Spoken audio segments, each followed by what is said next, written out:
2017, nung itampok namin ang half Korean, half Filipino na si Jason Lee at ang kanyang ina habang hinahanap nila ang kanyang mga kapatid sa South Korea. Kamusta na kaya siya ngayon? Ganito natin siya unang nakilala 3 years ago.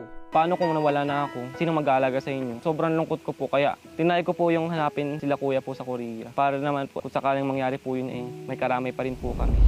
Makalipas ang 3 taon, eto na si Jason Lee ngayon.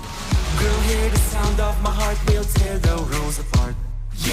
Paano ang binatang tiga Aurora biglang naging certified OPA? Alam mo naman nandito lang ako, ano pa nga hanapin mo? Oh yeah, huwag ka nang malilito, ang mundo ko ay para lang sa'yo.